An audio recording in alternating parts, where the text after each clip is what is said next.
Hello, film fans. Welcome to the Film vs. Film podcast. My name is Martin Harries, your host. I'm a filmmaker on occasion, but mainly can't stop yapping about movies. On this podcast, every episode, I pick a topic from a film that's coming out at the cinema or on streaming. I pick a favourite film from that topic and battle it out against a guest to decide which film would become the greatest film of all time. If you enjoy this podcast, please leave us a 5-star review and subscribe. Please enjoy part 2.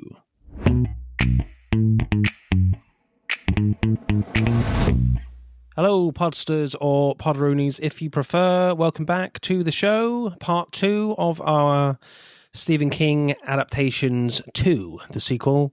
And of course, you probably already know this is the part where I have a look at your Instagram responses from the previous episode. And that previous episode was on, of course, Leonardo DiCaprio films. And Andrew Corns from the Revisionist Almanac podcast went with The Wolf of Wall Street.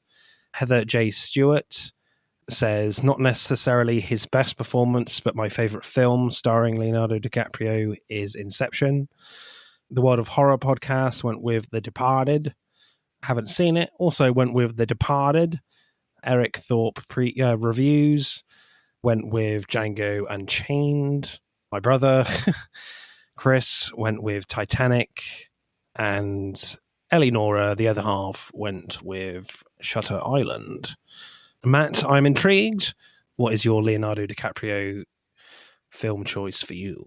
Honestly, it's my favorite of his, and I think it's his favorite performance all rolled into one. It's Catch Me If You Can. I love Catch Me If You Can. Yeah. I think it's a delightful movie. I think he's fantastic in it. It's also, you catch him in the weird middle phase of his DiCaprio-ness before he becomes the Scorsese guy, after he's been the Titanic guy. So it's this kind of cool little sweet spot. I love Catch Me If You Can.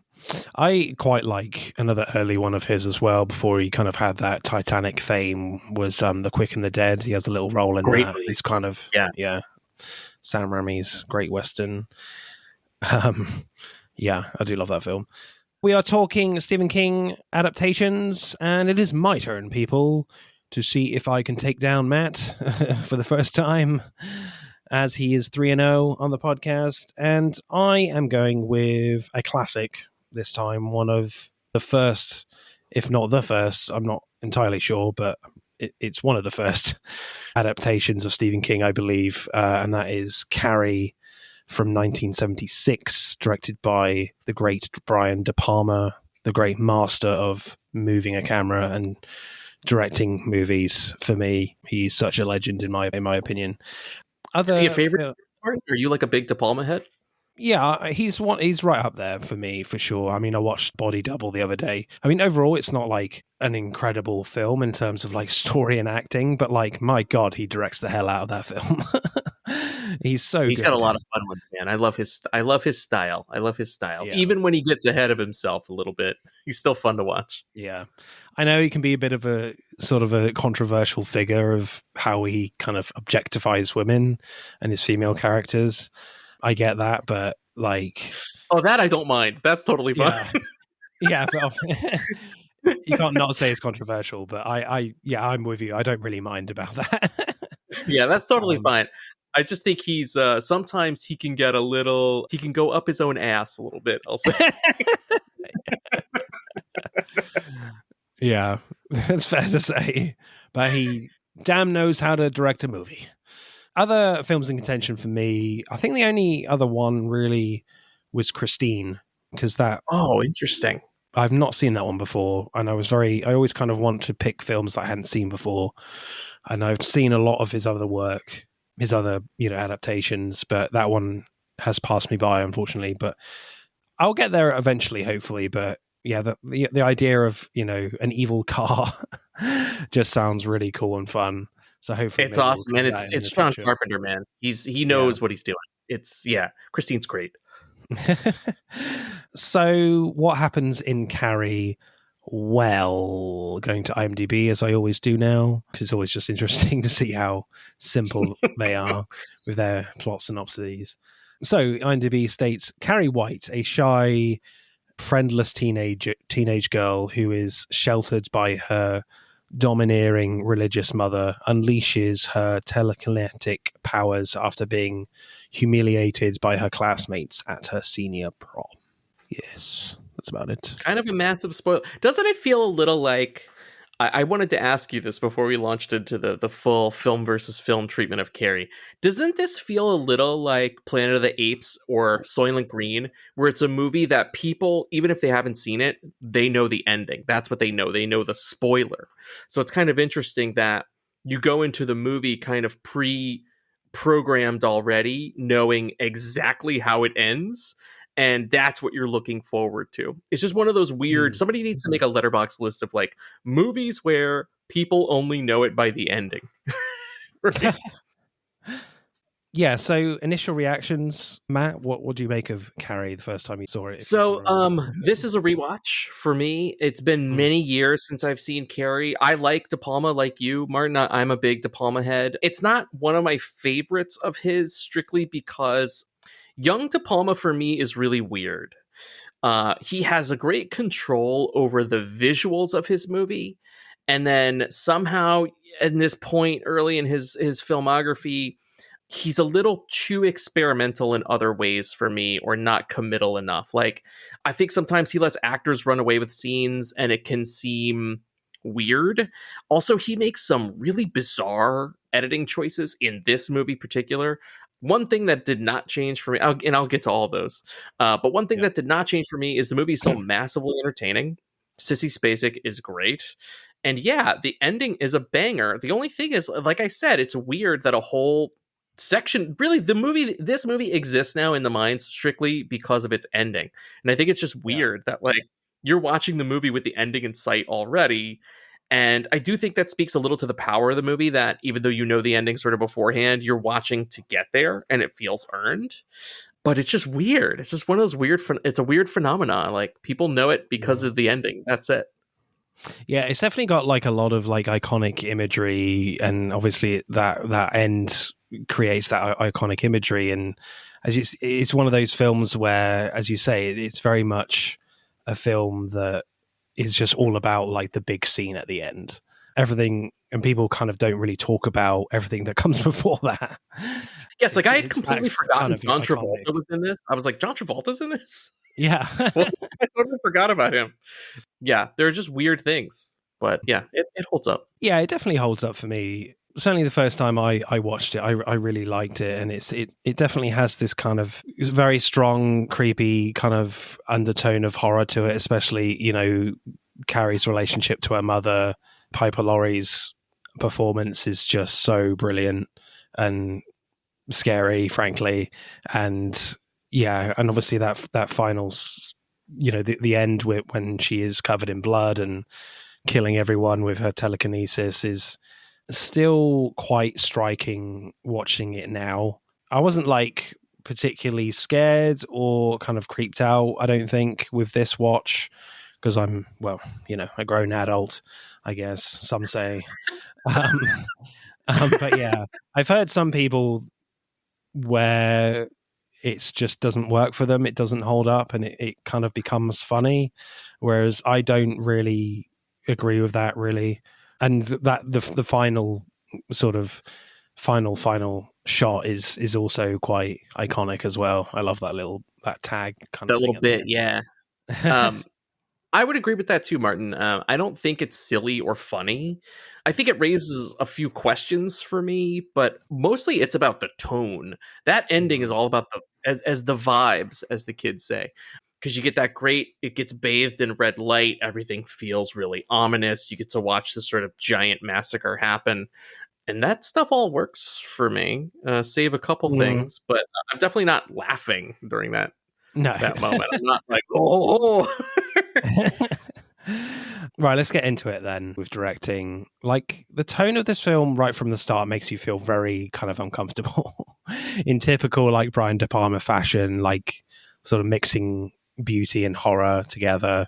Even with the dialogue too, where like Chris, played by Nancy Allen, yells at Carrie to eat shit after the netball game, then De Palma makes you feel quite uncomfortable, and it's all very much unfiltered with his direction, where you see naked teenagers in the shower in slow motion. Then you see Carrie having her period bleeding. Then like the bullying that goes on is so intense for me, and Carrie is completely traumatized, not knowing what is going on with her body at all. Yet you have this kind of beautiful slow music before that with a flute that you don't associate with like a horror movie. Like the beauty and horror is very much merged in the opening moments, in that De Palma male gaze way that he uses.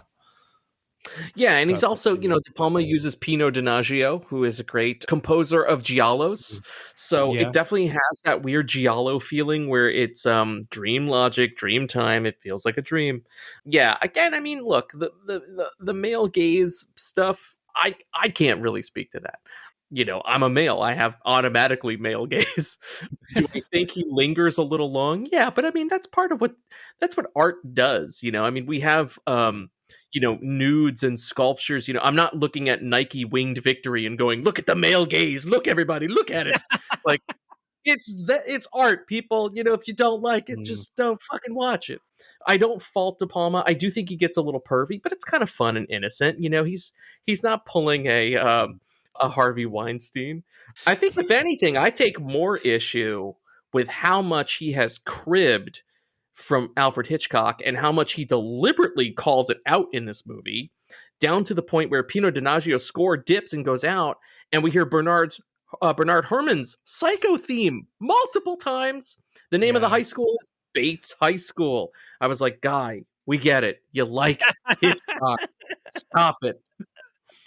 That's what I was talking about earlier. It's like, as much as I love it, he's a great visual stylist, but sometimes De Palma's instincts get away from him to an annoying degree. Yeah, I agree. Like, well, certainly in that opening scene, it I don't mind, the male gaze aspect of it, because it just kind of makes it more real and dirty and just true to the situation, So I think if you're just trying to pick out shots to make sure you're not showing the wrong bits or whatever that people don't want to see, then you're really giving yourself a hard time in trying to work that all out, so credit to De Palma that he's just like, nope, I'm going to show everything and you're just going to have to deal with it right from the start. I also wonder too, not to defense attorney De Palma here, but I also wonder how much of that stuff is in the book. I've never read the book, and I wonder if he's slavishly doing that, not for his own perverted needs, but because maybe in the book it's described a certain way, and he's trying to at least be visually loyal to it. I don't know. Potentially. I mean, I've read it as well, and with stuff that goes on in it, I'm like, yeah, it might be in the book as well. Those scenes. So, again, I think there's not too much of note, I think, in the direction until you really get to the prom scene. For me, like the prom scenes are directed in such a way that even though I've seen this film quite a few times, like De Palma almost convinces you that it might actually be okay for Carrie this time in a few moments. There's this great like opening shot of the prom in a big like wide, and it moves down slowly right to like Tommy and Carrie, like in this very sort of special moment for Carrie. It feels quite grand. Then when they kind of dance for the first time and Carrie asks Tommy, why is she here with him now? And Tommy sounds very genuine. They're spinning and the camera's kind of spinning in the opposite direction. It keeps going on and on and on. And it feels quite dreamlike for her, that nothing can possibly go wrong. She's in such a great moment right now. And you almost forget what's about to happen for a few moments at least. Yeah, 100%. And I love that 360 constantly spinning visual going opposite direction, because the kids are twirling the opposite way. And it gets you literally swept up in the moment, just like Carrie is. I think it's a beautiful piece. Whereas I do think that's a bit where I think De Palma's style and the material connect beautifully. But then there are other bits where, like at the prom, one thing I love the ending. I love the telekinesis, the red light. I think it's moody and ominous in all the right ways. I hate the split screen. De Palma does a split screen that, I think had he kept it on one side of the frame, it might not have been a problem for me, but it gets distracting because the split frame then has to move to accommodate other action in a wide shot. And it calls too much attention to itself, especially after how controlled all the other prom stuff is, as you said. It's just another weird example of like, it feels very early on in his career where he's playing with a lot of tricks and gimmicks. Another thing that he does earlier in the movie when the guys, it's a great scene otherwise, when the guys are trying on their tuxes, he does a weird bit where the scene begins to play in fast forward and the characters are talking in squiggly, high-pitched voices. I guess to emphasize that it's going on too long or something, but it feels at odds with A, everything else in the movie, and B, it's just a strange choice that why then would you keep that in? That's what I'm talking about. It's like sometimes you have moments of brilliance, like that twirling shot.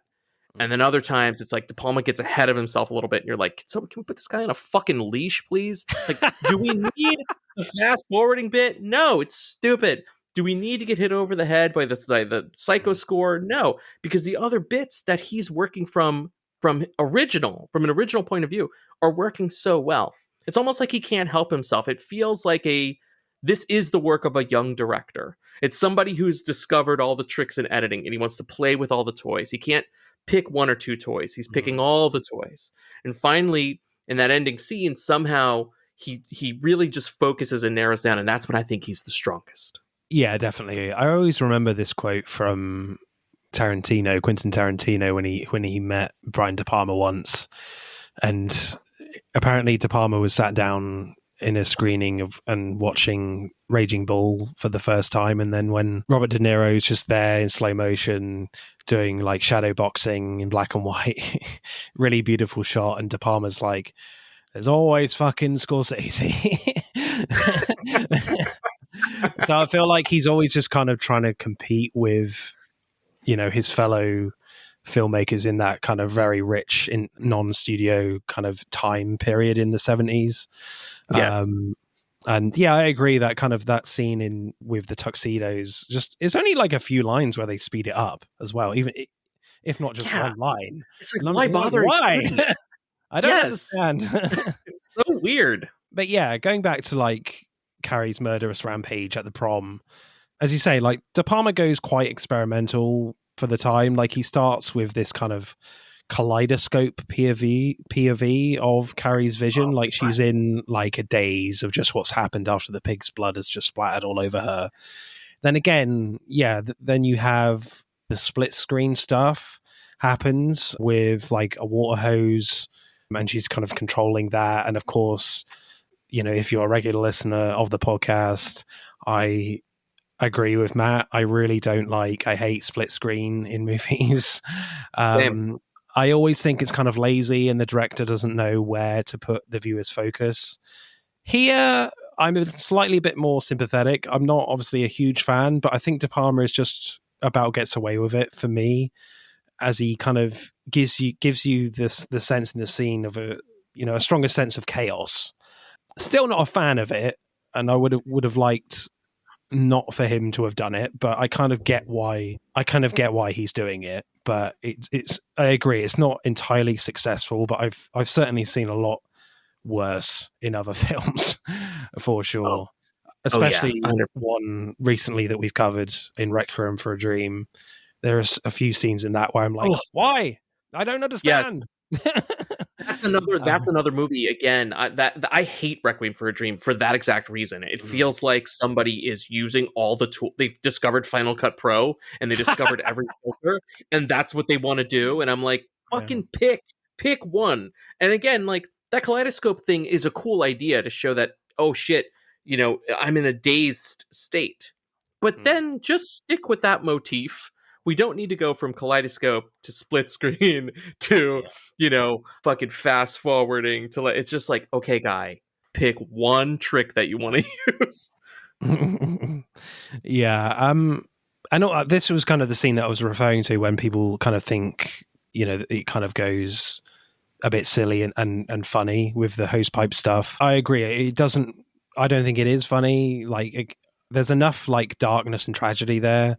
I never found it funny. And obviously, like, Carrie all covered in blood with the fire in the background is just an iconic Great shot. Incredible horror image. Yeah, 100%. And again, too, it's the ominous tone. I think that's the high point in that whole scene is like the tone changes, and I think it works on you or it doesn't. If it's working on you, then you're swept up by the tone and this great horror imagery. If it's not working on you, then I don't know what to tell you at that point. You're laughing at things. I mean, look, is it a little ridiculous? Is a fire hose that deadly? Maybe not. But Yeah. I'm not thinking about that because it's in the dream logic of the movie where we're just seeing this thing unleashed. Chaos is happening. It's enough that you see the kids go down, you know? Like, I've seen some chatter online of people like, well, is PJ Souls dead because the fire hose was on her? How is that possible? I'm like, you're thinking about the wrong thing. You're not Yeah. you're not seeing the forest for the trees, my friend. Yeah. She's just dead. They're all dead. You know, that's just Yeah. part of the chaos that's happening. The whole building burns down. Yeah, man. Thank you. Didn't fire hose put the fire out? I don't know. Not really. I don't think so. Not really. No. But then I love how kind of the pace really slows down when Carrie approaches her house, and you know, when she goes in, there's candles everywhere in every room, and obviously the last thing her mother said to her before Carrie leaves for the prom was, "Thou shalt not suffer a witch to live." You know, and then when Carrie kind of walks into the bathroom to clean up, and you see her mother hiding behind the door, standing perfectly still, pretending to be a mannequin. Terrifying, though. Terrifying. Yeah. A little funny as well. But yeah, very creepy. But it's just the fact that she stood next to a mannequin. You're like, oh, okay, yeah. She's pretending to be a mannequin. Okay, right. Okay. Right. And doing a frighteningly good job. Yes. So, you know, Carrie's in trouble. You know, her mother is about to try and kill her, and obviously she does try and kill her. And I like how, like, De Palma keeps the rest of the scene quite simple, where you have, like, this great, like, low angle of her mother. She's just scary enough to watch she's trying to kill Carrie with the knife. You know, De Palma puts some kind of flair in there as well. Like, you know, you have this kind of quite slick sort of tracking shots of the knives as they're going at high speed with the telekinesis that stabs her mother, which I feel like is quite a common thing to do with that sort of attack. Then when Carrie is inadvertently bringing the house down, it just becomes very tragic. I just had this very just sad feeling. Really, it's just there's no way out. Really, she's a goner. Yeah, especially seeing her in the closet with the mom as the house is coming down. That's always the shot that really affects me. And of course, I love the last scene as well, where De Palma again kind of mixes beauty and horror together. Like Sue Snell is in a dream and walking to Carrie's grave, and the music is beautifully romantic and soulful. And yet the grave cross has written "Carrie burn in hell," you know, and the ground is covered in burnt coals. So you're like, yeah, something's bad is going to happen pretty soon. You know, the scene goes on long enough where you think the music is just going to kind of carry you through. It's strong enough that it's going to carry you through this scene. Nope. De Palma leaves it to the very last moment for Carrie's arm to like come out and grab her. One of the great like jump scares for me. I definitely jumped out when I first saw that. I was like, oh my God, what the hell? Yeah, and something I think that Wes Craven borrowed for the ending of Nightmare on Elm Street 8 years later. Yeah. I think it was like, yeah, hey, I saw De Palma do this. I'm going to do the same thing. Yep, and I'm going to add knives. Yeah, and again, like the music is perfectly timed as well in turning sinister. Yeah, great end for me. But I think my favorite scene in this film is the lead up to the pig's blood prank. I love how De Palma kind of milks it to the nth degree with the build up with Carrie as much. Are you talking about like when she notices Sue, who notices this under the stairs? And yes, it's that classic De Palma thing of like many things happening at once, but I'm going to be super slow-mo. I do love when he does that. Yeah. Like when he totally does the Battleship Potemkin in Untouchables, when they're going, the baby carriage is going down the stairs. It's baby carriage all over again. And it's so satisfying when he does that. Yeah. Because too, it also confirms for you as a viewer, because I think sometimes, at least I forgot right? I was like, does Sue and her boyfriend, does Sue Hmm. know? Is she in on it or not? And it's a great confirmation, that moment, to be like, oh, no, Sue was actually telling the truth this whole time, as Yeah. was Tommy. And that Chris and John Travolta are the only conspirators here, and PJ Souls to a certain extent. And it's great. Like, that whole sequence is so fun. Mm. Just works gangbusters.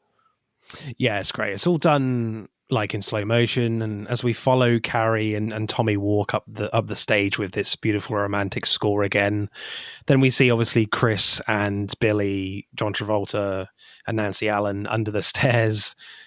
Again, like the music is brilliantly transitions to become more sinister again when we see them with Nancy holding the rope. And I love the way like Sue's POV backstage follows the rope all the way up to the bucket, Yeah. and then all the way back down again to find that it's directly under Carrie. Then like all that is kind of intercut with Miss Collins seeing Sue, and her face drops immediately. Like, what the hell is she doing? Then Miss Collins decides to stop Sue. Then you have all the intercut stuff with Chris holding the rope, plus there's great stuff going really close in on Chris's lips. You know, Carrie and Tommy smiling on stage, and then you have all the crowd applauding. You know, then when the blood hits, all you hear is the blood pouring and the bucket rolling around, and it feels like it goes on for quite a while before the chaos happens.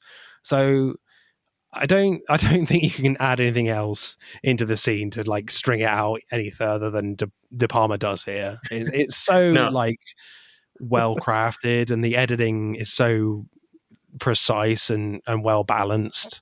Yeah, definitely my favorite scene, that for sure. Yeah, I like a lot of the build-up stuff too. To me, my favorite stuff in the movie is Carrie and her mom. I think Yes. that stuff is like, again, I guess similar to Misery. I guess when it comes to a two-hander in a King movie, I like seeing two opposing forces act each other in a scene. I love that shit. It's just that just feels like great theater almost, and Piper Laurie delivers, as does Sissy Spacek. So yeah, those bits are my favorite. And I will give De Palma credit here too. I like how he's able, Misery again plays with two people, right? This, you've got a group of kids, you've got a teacher who's concerned, you've got parents, you've got outside forces too, and he's able to kind of neatly show you all of these people, all of this crescendoing to this moment.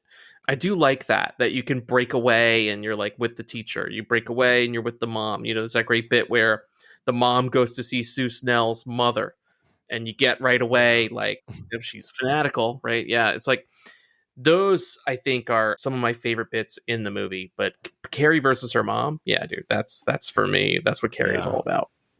That's certainly some intense stuff there with her mum.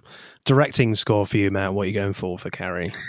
I mean, I like to give you a reason why I pick the score I pick. I mean, yes, we have an iconic horror ending. We have an iconic, legendary visuals at the end of this movie.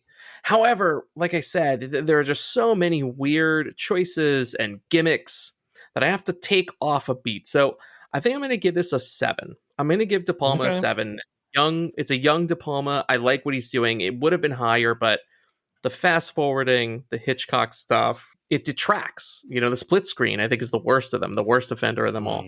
Yeah, I'm going to have to go 7. Yeah, that's fair. I don't think I'll go as low as that, but I agree with what you're saying. And I think for me, the most egregious thing was just that random bit of fast forwarded bit of dialogue when they're trying on the tuxedos. It just doesn't make any sense, really. I don't think you're really adding much extra humor there, to be honest. Certainly that scene has my favorite line in the film, which we'll get to, of course. But yeah, I just really love most things that go on in the prom scene. Yes, I agree. Like the split screen stuff just feels a little frustrating, and I guess it could have. And I agree, like tonally and visually, with the red light and just how dark it is, feels really great and horrifying.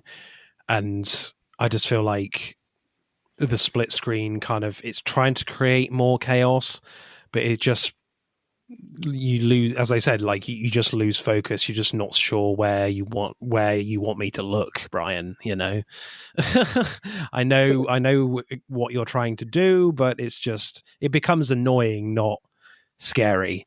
Yes. So I will go. Other than that, I think just through the fact that there's some really iconic imagery here. I gotta go I'll go like a straight 8 for me. It's, There you go. yeah. When you think Carrie, you think of, Carrie covered in blood with fire behind her. I mean, that's a cool image. So. It's great. Yeah, it's an all-timer. Right, screenplay then. I wouldn't say there's too much to say about the screenplay because it's very dour for the characters, and it's very kind of depressing, and just it's very much a King tragedy. But certainly with the screenplay, after like Sue Snell gets Tommy Ross to ask Carrie out to the prom, there are lots of different characters invested or questioning this decision for very different reasons. Like you have her mother, who obviously doesn't want her to go because of her newfound womanhood. Then you have like Miss Collins asking Sue and Tommy why they ask Carrie to the prom. Is there some sort of trick going on here? Like Sue is adamant she feels guilty about what happened to Carrie at the start of the film in the showers. But Chris is certainly planning the pig's blood prank on Carrie at the prom. So you're always in doubt about like whether Sue and Tommy, what their motives are with Sue and Tommy, because they are obviously friends with Chris. Are they in cahoots with Chris? Then what's interesting is just that before the pig's blood topples, Sue tries to stop it. So she was never in cahoots with Chris and Billy, but crucially, Miss Collins thinks she is, or at least thinks Sue is up to no good and stops Sue from stopping Chris from pulling the rope. So in a way, the doubt about Sue's motivations makes Miss Collins intervene at the crucial moment. So yeah, it's just kind of a really interesting dynamic that kind of muddies sort of Miss Collins's opinions about this whole situation. So it's just really interesting from that point of view. But what also makes it the whole thing even more heartbreaking for Carrie is that when everyone is laughing, Miss Collins is laughing too, and it just makes the whole situation worse for Carrie, and it just breaks your heart in that moment. And you're just like, oh my God, she was the one person that she confided in, and she's laughing at her as well. And it's just like, oh my God. She definitely deserves to die. And die brutally, by the way. She's crushed by a basketball hoop that swings down. I love that kill. That is really fun. Screenplay-wise, I want to confront again I'll get to the strengths in a minute. There is one glaring thing, and I think this is when I love and hate Giallo, because I do think that is what De Palma's doing, even down to using a Giallo composer in Pino Donaggio. He's telling you what kind of movie he's making. Giallos, they reside in dream logic. So not everything has to make sense. Certain things have to be suspended. However, I would argue that no one acts like a person in this movie. And that works. That works sometimes. But other times it stretches believability, even for me, in the scene. One thing that I love is, even from the beginning of the movie, when Carrie is sort of doesn't understand her powers yet, but she's definitely manipulating the environment around her, when she's in the principal's office and the ashtray flips off, no one comments on it. No one says, hey, what the fuck was that? That was weird, right? Like, that's all it would have taken. One shot of a character reacting, and then it would have been like, okay, cool. So we understand that they saw it, and it's strange and weird, and something strange is happening. But that never happens. So before Carrie gets the book and starts to understand, oh shit, I have mind powers, right? Anytime things happen like that with her telekinesis, there is no reaction from anyone. That is like, again, it stretches believability for me. And listen, have all the dream logic you want, but the logic within the parameters you set has to work. So if the girl, again, I can suspend disbelief. This girl has telekinetic powers. Great. That's easy to understand. but then within the realm of the rules of the world, they have to check out. Someone has to react. No one reacts like a person. Mm. The same thing kind of happens too at the dance during the massacre. I understand that like the priority there is the tone and the sort of ominous nature and the style of what's going on. But no one is going, what the fuck's happening? Why is a fire hose lifting out on its own? Why? No one is traumatized enough to be like, what the fuck is this? There's always one. There's always one person. And that always bothers me in Carrie. And it's a script note. That's why I bring it up here in the screenplay section. And another no one acts like a person file. At the end, when Sue Snell is having the dream, there's a line that I'm like, I hate this line. Why is it there? Sue Snell's mother picks up the phone and she's like, Sue is still asleep. Yeah. The doctor says she'll forget all about this in time. She's young enough. She won't even remember. I was like, dude, she's not 4 or 5 years old. She's a high school senior. Yeah. Her realm of memory is wide open. And by the way, I think you will remember the giant time that a massacre happened at your high school out of nowhere and people died bathed by red light and your whole school gym burned down. I think you will not have a problem remembering that. Yeah. And that line is so fucking colossally dumb to me that I'm like, why include it? Why is it here? There's no way that the writer believes that. There's no way that we, the audience, can believe that. Again, that's why I'm saying like no one acts like a person in this movie. Now that can work in its favor, like with Carrie and her mom being such a giant domineering personality. Those scenes are delicious because of that, right? That you're this giant over the top, larger than life antagonist with Carrie in her own home, her own mother. That's what makes those scenes work. So it's a double-edged sword. It doesn't work for the rules of the movie, but it works for the drama of the story. So I have a lot of problems with the screenplay, but it also gives us some great conflict, and it beautifully all crescendos into that moment. So it's weird. You know what this is like, dude? It's like eating a fantastic sandwich, and then I get to the middle of the sandwich, and surprise, there's a bug inside. I'd be like, what the hell is this? It can't be two things at once. This was the most revolting meal of my life, yet I was enjoying it. So it's weird. I have a lot of soul searching to do when I score the screenplay of Carrie. Yeah, it's really kind of interesting with that principal scene near the start where the cigarette old ashtray flips. He's more freaked out with the fact that Miss Collins has Carrie's period blood on her shorts than the ashtray flipping. Yeah, that's definitely an egregious one. I think with the kid on the bike, that's an isolated moment, so I think you can get away with that.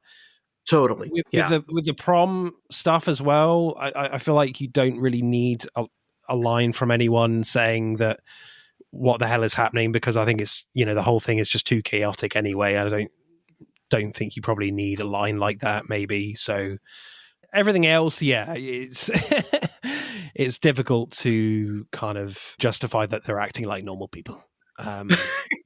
It's especially the cigarette one. The cigarette one is crazy, dude. I will give you the kid on the bike, because as you said, it's a menacing moment. It's isolated. It's just between the two of them. That's where the problem comes in, and you've illustrated it beautifully. If there's a third person in the scene, a witness to what's happening, you are required by filmic law to have that person react. Right? Yeah. They can't just disappear into the background. So the fact that it works better when it's one-on-one Carrie and the kid, because he's like, what? Because that kid does react. He's like, he knows something happened. He knows she somehow did something. He can't articulate why.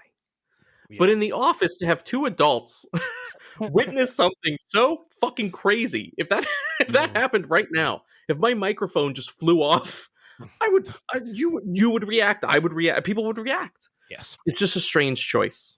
Yeah, I mean, clearly it's a school where they often have students with telekinesis, obviously. I don't know. They practice flipping ashtrays all the time. Who knows?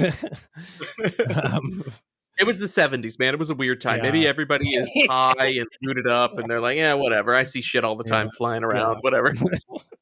So, I think certainly the writing here with Carrie's character definitely sort of explores deeper levels of trauma with similar scenes, like at the start and at the end. I noticed, like, I like how kind of the bath scene at the end, which is quite short, sort of echoes the opening scenes in the showers. You know, she's naked, there's blood, she's trying to, you know, clean herself off from all the blood, and it feels like certainly a much worse situation for Carrie, not because she's killed everyone at the prom necessarily, but because she's completely alone in the room and has no one now, and her mum is literally waiting for her to kill her. You know, almost everything in between in the film is almost giving you this sort of false hope that everything might be okay for Carrie in the end, but no, it's all very tragic. You know, she's betrayed by Miss Collins, she's humiliated, and her mother, you know, won't let her become a woman, you know, and obviously tries to kill her. So it's a real kind of sort of tough watch, I guess, thematically for Carrie, because it's just an awful life that she's gone through, you know. And it's just kind of a shame that she never really gets an opportunity to really kind of hone her powers with telekinesis. Yeah, it'll be really interesting with like the Mike Flanagan TV show to see how much more of this kind of, you know, these themes that he will explore and I guess flesh out what's written in the book. I haven't read the book, but yeah, I'm excited for that as well, because obviously there's only really real certain things that De Palma can really pick out here, as you always do in adaptations. But yeah, certainly this film is very dark and traumatic for Carrie. Yeah, 100%. And I do think Flanagan, you know, he has a TV series, he has more time, right? We're probably going to see Carrie hone her abilities. Here, you kind of have to make a decision in the room, like, well, is it more important to see her hone her abilities, or is it more important to see her stand up to her mom? I do love that moment where she's like, some things are going to change around here. And you're like, oh shit, yeah, she's coming to her own. Good for her. Good for you, Carrie. Right? But yeah, I do love, there's one effect that I love when it's the mirror effect, when the mirror is just kind of simply buckling. Because at first you're like, is this just De Palma being weird again in the edit? What is this? And then, nope, it's like a practical effect. It's a gag and the mirror cracks. And I just think it's really fucking cool. I really love that. Good moment. I don't know how her mum doesn't see that though, but sure, when she comes into the room. Again, that's like that's like the ashtray principle. She didn't notice it somehow. There's glass all over the floor. Yeah, she's like, what happened up here, Carrie? She's like, nothing. And that's good enough, apparently. Yeah. Funny and interesting lines. I don't have as many as I do from Misery, but there's a few, mainly from her mother, when she's kind of in this sort of passionate, desperate state, when she kind of realizes that Carrie has the bleeding curse of becoming a woman. And, you know, she kind of makes Carrie repeat these lines over and over. And one which is quite intense and is when she says, the first sin is intercourse, the first sin is intercourse, the first sin is intercourse. You know, she says that like 3 times very quickly, and it's just quite disturbing that. Well, my favorite line, and the thing I always remember from Carrie, isn't even from Carrie. It's from Chris when she calls John Travolta stupid shit. You stupid shit. He's, I told you not to call me that. He gets like very offended, and it's very crazy that he slaps his girlfriend not once, not twice. Basically, if John Travolta's in a scene with Chris, he smacks her at least 3 times. A smack. Yeah, I think stupid shit. The way that she sort of bullies him is really funny, and there is something great about her delivery of it. Which I think that to me is like memorable dialogue. I don't know why that always sticks out to me from Carrie. Yeah, her mum gets very kind of visceral as well with some of her lines. When she says to Carrie, like, the boys, yes, the boys. After the blood come the boys, like sniffing dogs, grinning and slobbering and trying to find out where the smell comes from. Yes. I also like how when the mom's telling her about how she was conceived, lovely scene, by the way, is how she describes the smell. She says, he smelled of Roadhouse whiskey. I really like that. Did she meet Patrick Swayze? Oh, yeah. It's her dad, Patrick Swayze? Oh my God. Yeah. See,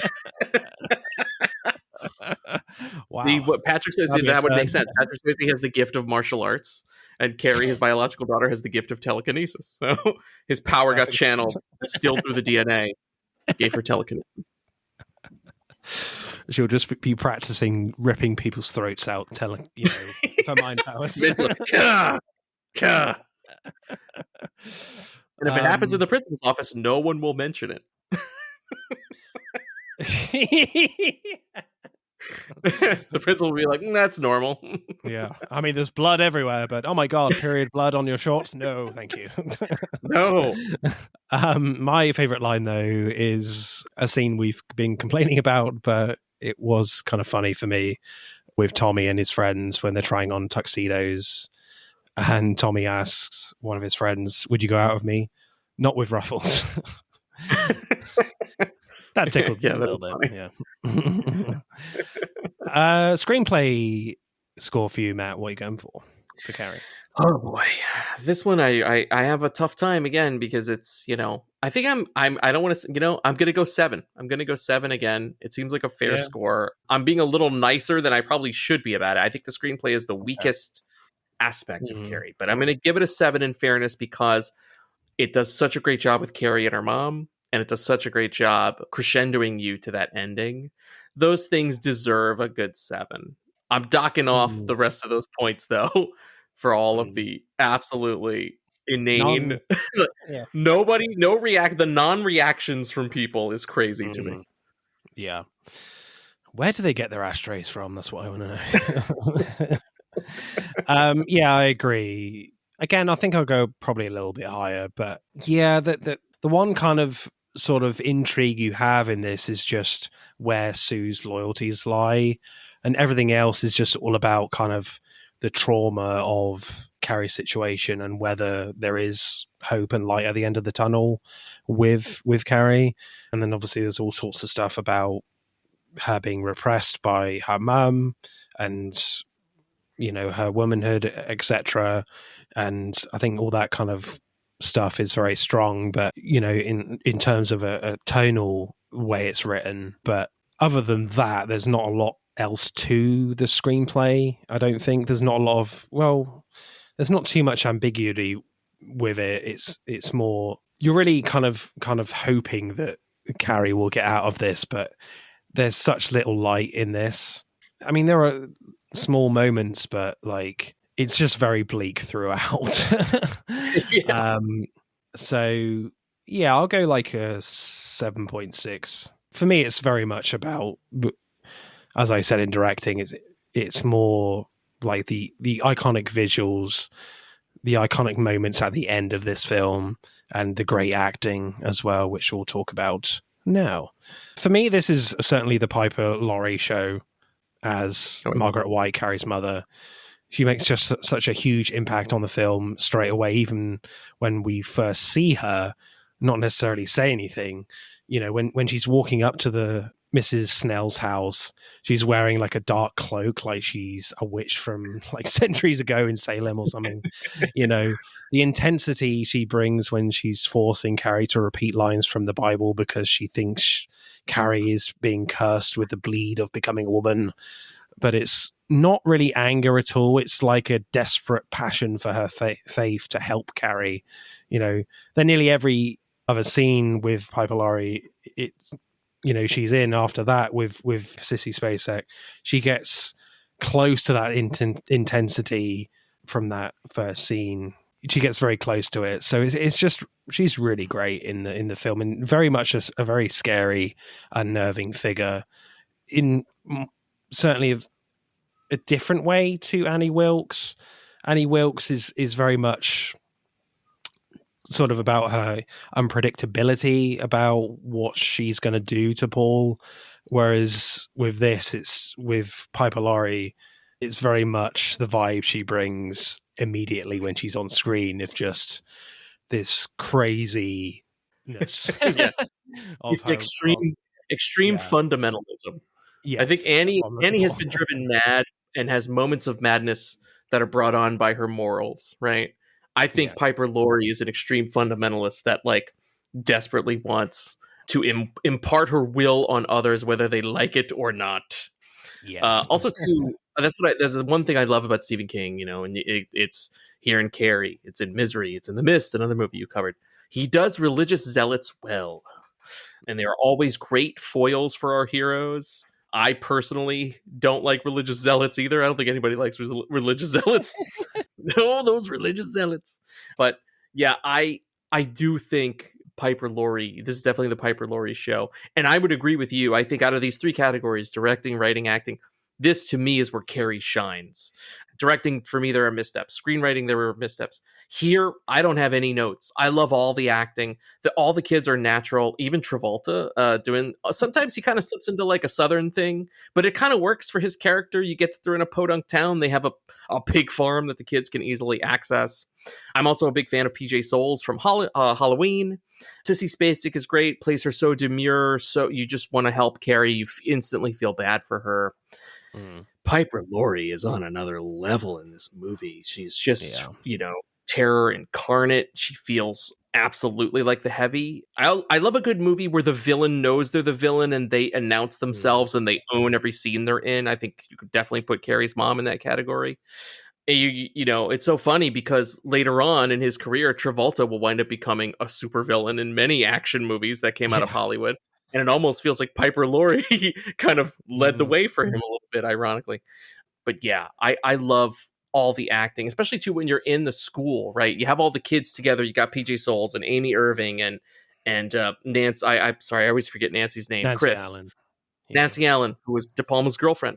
They all feel real. And I think that's the most important thing you can get when you're in a school, right? It's tough to get good performances out of kids or teenagers. I think that's why we always like age up teenagers. You're 30 years old playing 15. You like, because they want actors. They also want to skirt those youth laws so they can work longer. But I do think that realism is a big part of that. And the kids all sell the realism for me. And that is, again, I think that's a testament to the actors themselves and a little bit of a testament to De Palma too, that he cast the right people for that job. Yeah. And man, I think when, you and we're both not strangers to Marvel movies and X-Men movies. There are certain powers I think for actors are very easy to act out. I think telekinesis and psychic abilities are the toughest because they're not always things that can be seen. And Carrie sells it. Sissy Spacek sells it, especially like in the smaller moments, like the mirror, the thing with the kid on the bike. It's hard to sell a power, and she does it. Yeah, Sissy Spacek is fantastic as Carrie. Like the innocent qualities she brings is amazing, and when she does have moments of like joy and happiness with Miss Collins and Tommy, it feels really genuine and in the moment, and it makes it that much more worse of a feeling when she does die at the end. Plus, when she is covered in blood at the prom, she doesn't look angry or kind of enraged necessarily. She has these kind of incredible white eyes, like a shark, wanting to kill everyone. It's almost like emotionless. She just wants to kill, There's no other thought in her mind. She's going to use that hose to kill everyone. Yeah, she's brilliant. Again, I love how nuts Piper Laurie gets when she's trying to kill Carrie at the end. Does kind of the sign of the cross with a kitchen knife. She has this crazed grin on her face coming towards Carrie at a brilliant low angle. It's almost as if she's not really present in the scene from her perspective. She's just sort of floating through that room looking for Carrie. When Carrie stabs her with all the knives, it's like she's enjoying the sweet release of death with her panting, and even like Carrie is covering her ears because she hates the sound of it when she's dying. It's quite an extraordinary last few moments from Piper Laurie. Brilliant. Yes. Yeah, 100%. And I also I know it's not an acting note, it's more of a directorial note, the way she's blocked. But I do love that Piper Laurie has this sort of Christ-like pose that she dies in. I just think it's a really fun choice for that character. What a way to go out, right? Yeah, definitely not an accident. No. There also is another unspoken acting bit that I almost forgot about. I love the bit where PJ Souls' boyfriend needs to be part of the prom committee to rig the vote. And the way that he sort of bullies the actual prom committee head, where he's like, "Oh, could you be here at 6:30?" He's like, "No, 8. 8'll be good for me. That's when I'm going to show up at 8." That little scene, that's where the De Palma comedy worked for me a lot. I just thought it was very funny, and because it told us a little more about that character, and I thought that actor did a great job. That was a Also, fun little he's moment. the same actor that wimps out at the pig farm, right? They're the one he hands him the hammer, and he's like, "Oh," he gives it back to John Travolta. I thought that was very funny. Yeah, that was great. A favorite performance for you, Matt? Piper Laurie, all the way. I mean, I don't want to sound obvious, but it's Piper Laurie. It's obviously Piper Laurie. Yeah, same here as well. Silly question, as always. So, acting score for you, Matt, what are you going for Carrie? This is where I'm going high, because again, I think this is where Carrie succeeds and where it's strongest. So I'm going to give it a 9. I'm going 9 in the acting. Nice. Naturalism, casting, and the power of Piper Laurie goes for a 9 for me. Yeah. I think Piper Laurie just really elevates this to be something really special, to give it some great rewatch value. She's certainly the standout actor here. Obviously, Sissy Spacek is incredible as well, and everyone else is really good, but certainly those two especially are the standouts. So yeah, I'll go in like a 9 as well.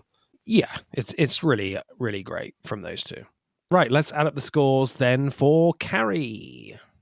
Carrie gets 47.6. So Matt's winning streak continues. Oh, man. I think I need to pull like a Hulk Hogan here. Just kind of listen to the cheers and boos at once. Savor it all. Bring it in. Oh my God. It feels good. The view from the top is nice, people. It is really nice. Yeah, I think, you're very much at the top of the league of podcasts, right at the top, looking down on everyone. Well done, sir. Until Martin decides to do a film versus film battle royale, and he puts us all in match with each other. I'm not sure my internet connection will hold that, but yeah, I can have a go. Right, next episode. Wake Up Dead Man is out, a Knives Out mystery, I think it's called. I don't really know why they put a Knives Out mystery tag, like the subheading. Yeah. Like, we all know the story now. We know the deal. We'll be out in Netflix, I believe.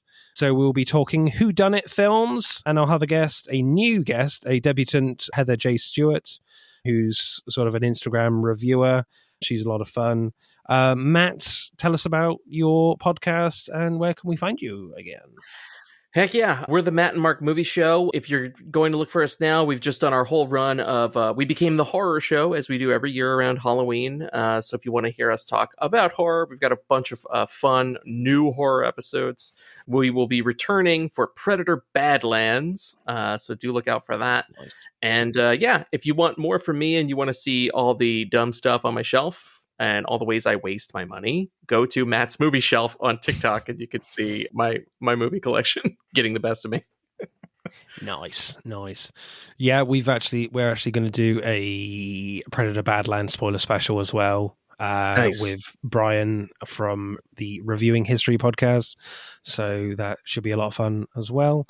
Right, it's time to say goodbye, people. It is goodbye from Matt. Bye-bye. Say goodbye, Matt.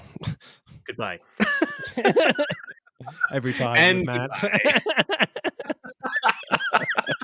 doesn't know how to respond to bye-bye. Okay. Nope.